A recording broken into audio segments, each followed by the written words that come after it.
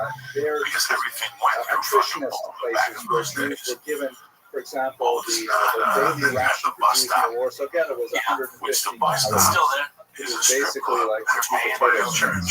We were banned Average, I together. just did one of those breathing tests today, and and they told me that I've been there a couple times. This is true. There's not else to fucking do. I said There's that's per day. Like half a day a and guy an that owned it night. died and left it to a church. So an adult male has to eat about 1,800 So It's like calories. the only strip club within Jews are fucking given 30 150 miles. Yeah, unless you want to go to Denver where you have shotgun willies where they'll fucking Diamond Cabaret. Diamond Cabaret. The occurrence in most of these No, they used to ghettos, do comedy which there. remained When they intact first opened basically from the beginning of the war in 1939 until the They spring of opened probably in 1942, 94. when the next They didn't know what stage they were really doing. They were certain deportation. But state. before we get to the Had 3 deportation, showrooms going you there. have to That's understand a that big one of place. the great Diamond Cabaret, turning right? points Yeah, big place. Yeah. around which functionalists and I just want you to essentialists have a like tremendous amount of debate wish I was a is the bouncing, significance of bouncing. Operation Barbarella. One of looking at the war militarily, one of the things that Hitler was well aware of was that Germany has this geographic problem. Whenever it fights a war, we've seen many times in German history, Germany sits in the center of Europe, not in a war fighting on 2 fronts. Germany cannot fight both to the west and to the east simultaneously, primarily because of logistics. Legal cut to me right to restaurant. I'll fucking report it to the fucking supply line out there, you know, because I know it's that bad. The Cardinal plays on victory. Oh my God, they come on the plane going there. Yeah, the owner's nice. Sure, he is. Nobody else goes in there. They got no fucking customs. Every time I drive by there, the guy's outside giving samples on Victory Boulevard. Who gives out samples on Victory Boulevard? I love it. They have carnitas and fries. Yeah, great. Occupation I don't know what. Beyond Like, the Urals, anyway. At any rate, I always think I'm Hitler getting followed bullshit. his plan by Since I was a conquering kid, the West. I really first. always He took thought I over was getting France, lied to. Poland, I didn't like Norway, saying that Denmark, I and didn't so like on. none of that shit Even as a kid. England All the later, shows that but people said were attacking popular, with I'd go home and I'd wait to laugh and war everything. Like, campaigns. And I was once in the every grade West or was something, they were playing pacified, games on me. then Do you know what he happened with cocaine? broke his deal You know, the with first year I Stalin did that he coke, had I signed did in not get high. 1939. And I'm hearing all these people go, invaded I love it. Oh my God, it's right. I'm going, What's what significant the beyond fuck the is going on military here? is Why am I the not getting the buzz? Holocaust.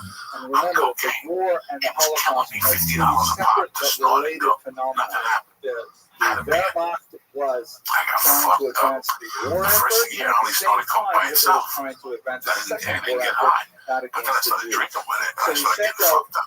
For 4 a year, I thought that people were lying. Like, it was a trick or on me, like it was a joke on me. and Like every these special dealer I was buying it commandos, from, A, somebody B, was calling C, me, and going, D, give me the talcum followed powder. the Wehrmacht You know, it's not real into coke. Like, I've been Poland lied to and all the my former fucking life. Soviet And when I Union, see a lot of and people come up essentially to me followed the and tell me troops something in and good, went I to don't the like it. tiny It's like Stedtbach gambling. where Jews Gambling lived. is very They easy to would figure round out. them All up tell in your the fucking tiny friends that you really like. roving And you bet commandos, against them. and they You'll would win every drive fucking them win. out to ravines. 8 out of 10 Sometimes they'd times. have them dig their 8 own out of graves, fucking 10 times. strip them You go naked, against the and they would status quo. shoot them When I used to work for a sports betting service, They did it this was for mandatory that on the way year, out, I'd go, okay, and they you don't want to buy my between services. 1.5 and What do you like 2.5 tonight? million Jews in this And they would manner, go, I like including the most win of or the my own over. family that And I would go, you know what? in Europe. One of your teams is This opposite is, mine. One of however, your choices is a far opposite mine. cry And I would call the next day, and they would. integrated later. It was just. It wasn't that I was a swami. Historians It's that you're gonna fucking did lose one of these Hitler two. You're not switch very to the seldom death are you gonna camps hit. A because lot he of people saw that he was would going to do lose the 2 war, weeks in a row and because then the die winter the was rest of the going to football impinge season. You know. on his troops movement, So I don't. or did he When move people to the come to me death with like a camps because he movie saw he was or a able to restaurant, I shoot look so at them many like I have Jews one in a guy, very maybe efficient 2. manner with You know machine what's guns. horrible? Making movies, Joe Perhaps Robin. he can get away Oh, with he sees something bad more fucking than movies. So, Oh, as war much at as this I love point, with this all is my when you heart. have the first actual His movies are similarly of problem. organized That movies are so bad, and he stopped going to movies. And he finally told me 2 weeks ago he just stopped going to movies. That he just kept going to bad movies. Joe goes to the movies with his family. But he goes to see like, but he goes see Werewolf of London and those types of remakes that are just pure junk. There's nothing. You'll never see him again. Like all these Godzilla movies and King Kong movies, I can't. If I don't see Japanese people running, I don't want to see Godzilla at all. That's the way I watch them. You're in it just for the this here Japanese Who would pay to go see King Kong today? Like did it win this weekend? It actually, I hate to say it, and this might be a lead, but it actually looks pretty decent. People are running out. It's so bad. Yeah, somebody else wants to see it. The one I heard had is the significant success for Wolverine about half one. a year. Yeah, I know that Then one. they move on to the next.